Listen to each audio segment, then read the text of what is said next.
tradition this day and age to read any good news on the newspaper page. And love and tradition of the grand design, some people say is even harder to find.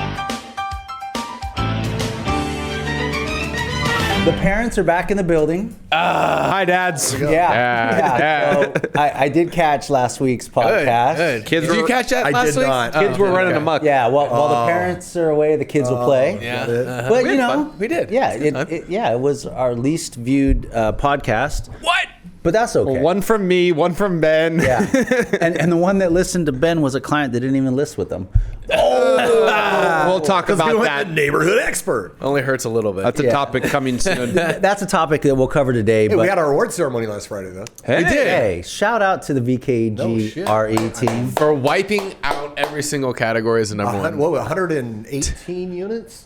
110 110 units, 82 million in sales. Huge. And allegedly about $4.5 million in commission, which all went to Mark. We didn't. Yeah, get it. Haven't seen it. Yeah, I'm still waiting for my check. Hence. But no, But, great. you know, I mean, the cool thing with that is we got 6 of us as sales, right? Yeah. Which is an average of around 800,000 in GCI, or 20 million per, or more than that. Yeah, I mean the bottom line, because I don't think people want to hear about how much money we make, but what they want to know is, on average, we close a home or we close a deal every 3 days. But and I appreciate that. I do. It's like you worry about not.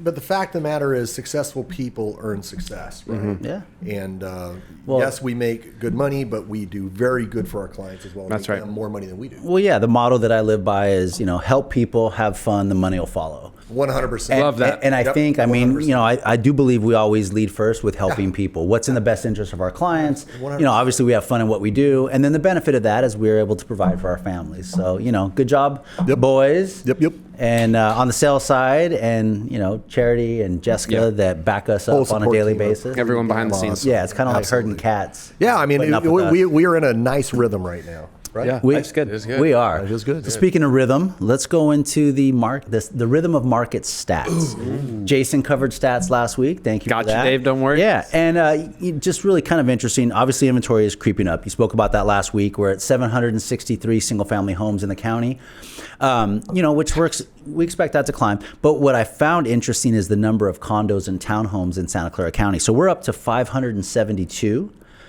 and only about 340 pending. So for those condos and townhome sellers, it's still kind of a soft market, right? Yeah, Wouldn't you guys agree? Right. I mean, you're working with buyers in that segment.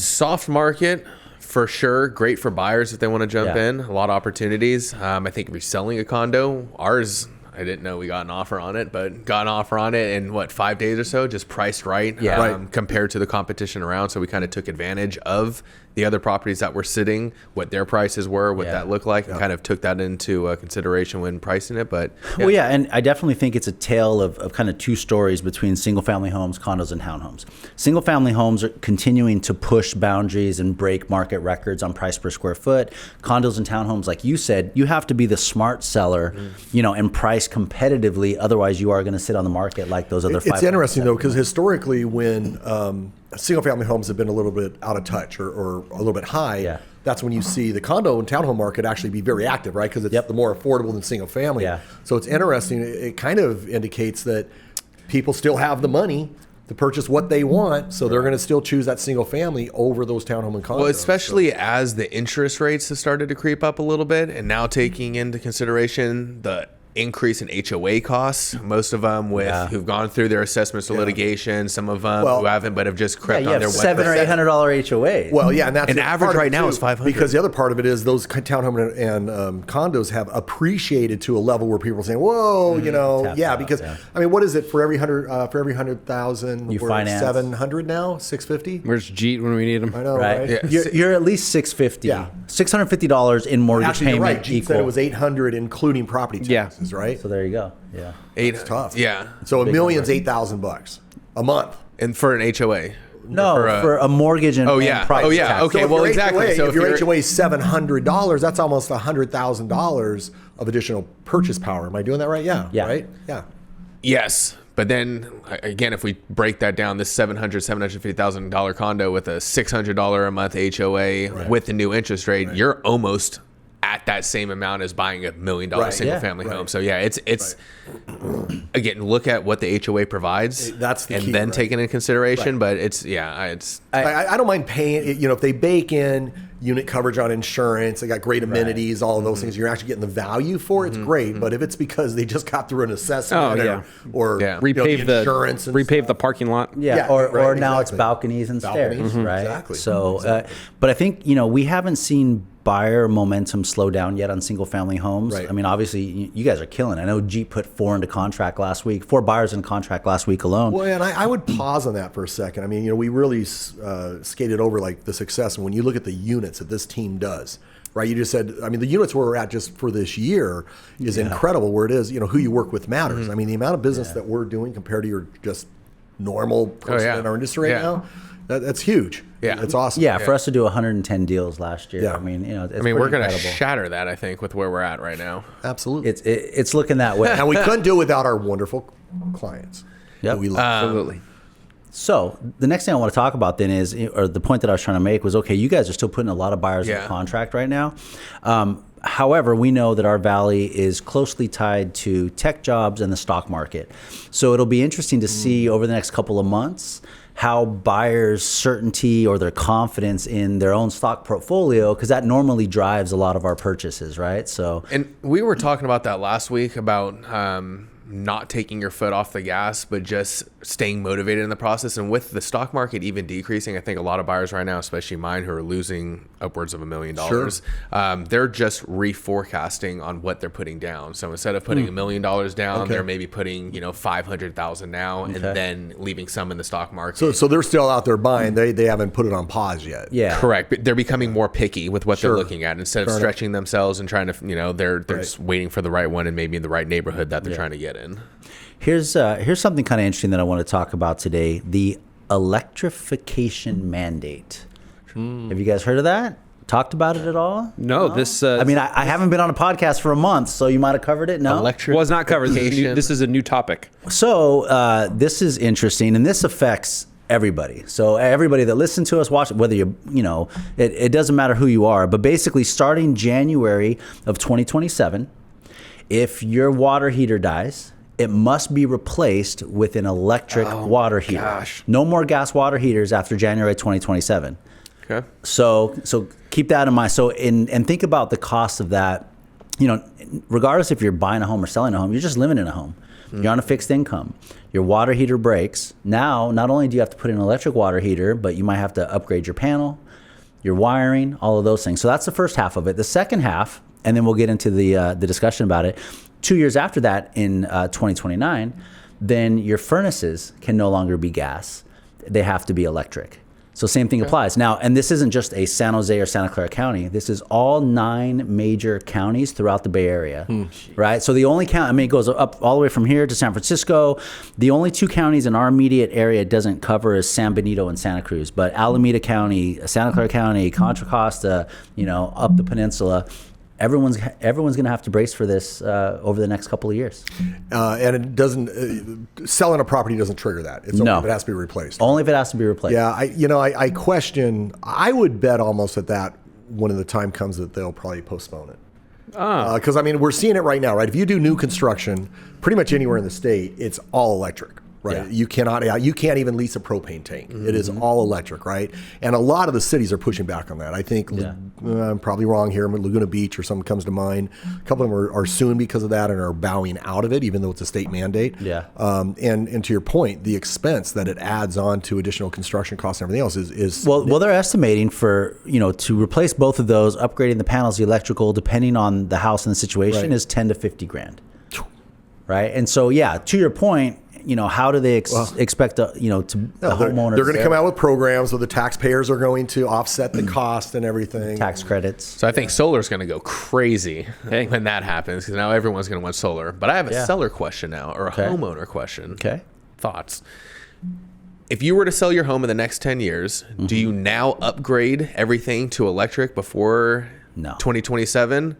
Or do you put in a new gas and water and furnace by 2026 to let it last for another 15 years? Personally, I don't, because I'm not going to invest the money in something that I don't know is going to be there or not, right? I'll deal with it when the time comes. And not only that, how many homes have we sold where the furnace is 20 years old and is still working? Or a water heater. Well, that cost is going to go old. from $7,000 to now $50,000. I think it's going to be a little.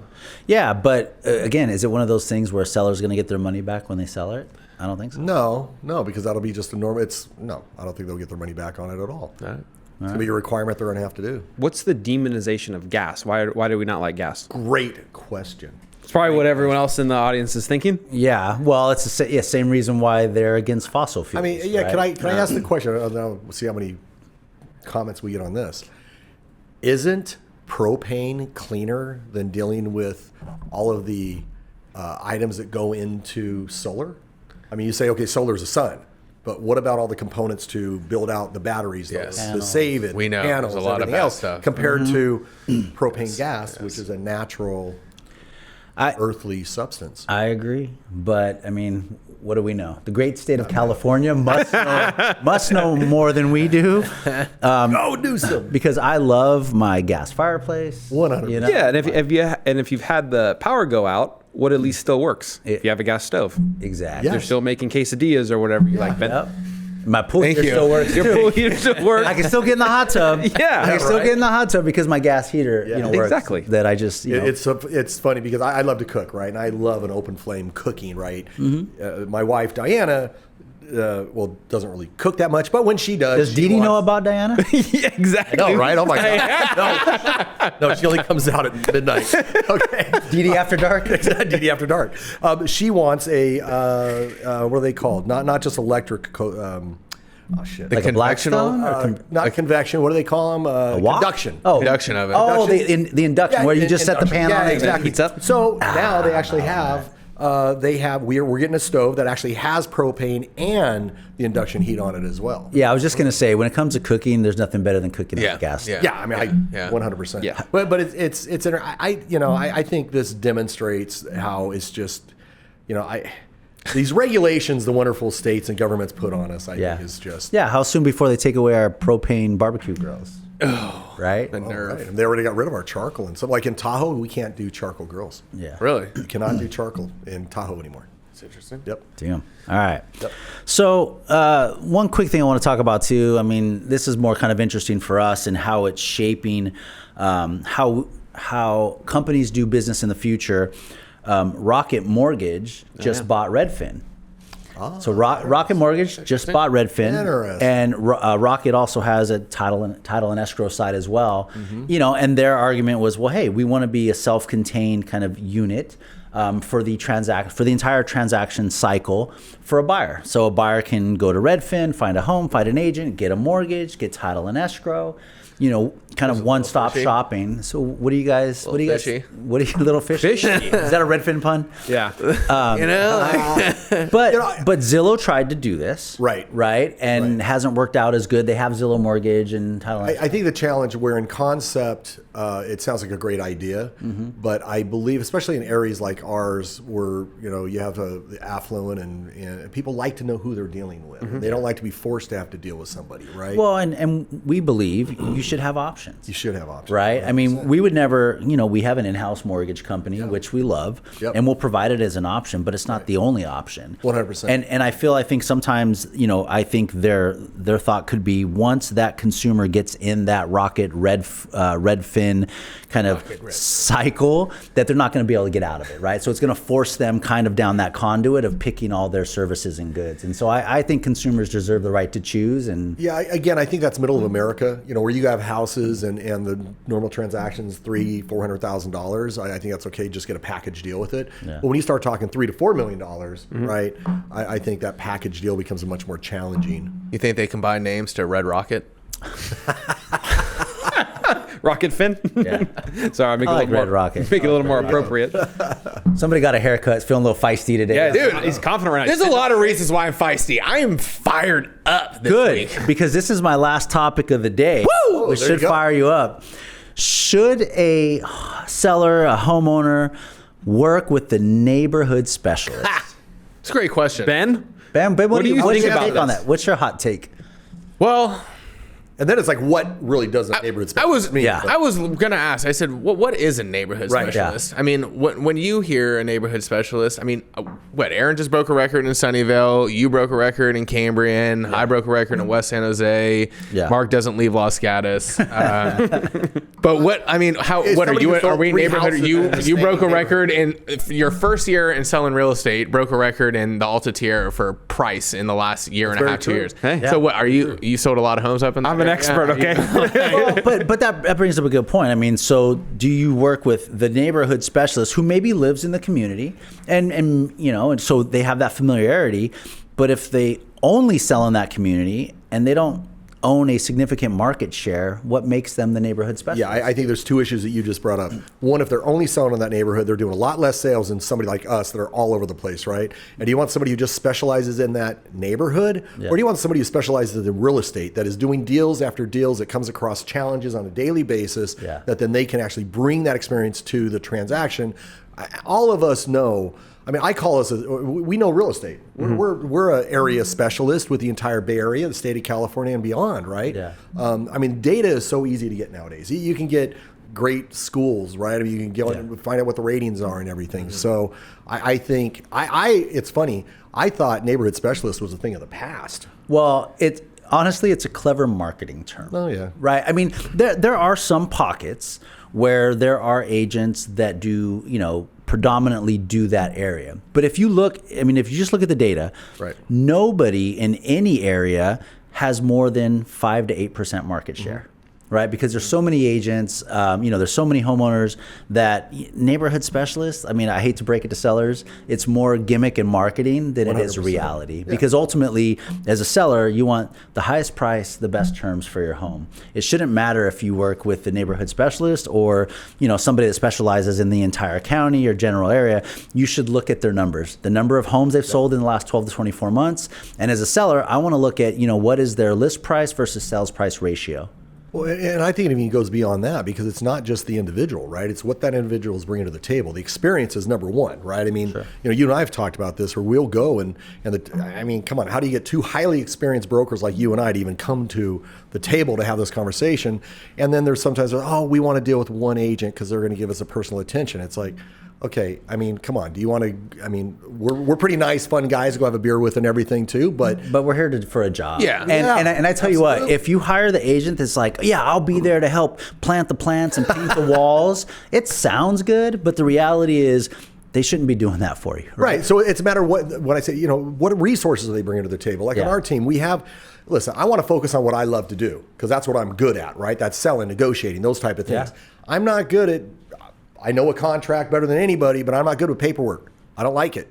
I'm not really that good with marketing. I have great ideas, but that's where we have somebody and you're probably Charity who's got to put it all together. And you're probably not a great painter. No, I'm not a good painter. I like I picking up dog poop in the backyard at an open house and stuff. And I always see agents posting stuff on social media, like, going the extra mile for my clients. And I don't know, they're picking up poop or painting a wall or something. What was the movie, American Rose or whatever, where she's wiping the glass? I'm going to sell this house today because I'm cleaning the windshield. Yeah, and it's like, and again, I think, human nature, maybe some sellers gravitate towards that because they're like, this agent's willing to do whatever it takes to get my home sold. But the reality is, our highest and best use, to Mark's point, is we're negotiating contracts, we're getting you great terms and a great price on your home, and we're smart enough to delegate out. It goes back to that scenario where if you walked into your dental office, right? Oh, I was just going to bring that up. And you've got this dentist sitting there going, as the receptionist going, "Hi, how are you? Okay, now hold on a second. Let's go into the exam room, and instead of having like the PA or whatever come in and cleaning the teeth, no, the dentist is cleaning your teeth, right? And then they're doing your X-rays, they're doing everything.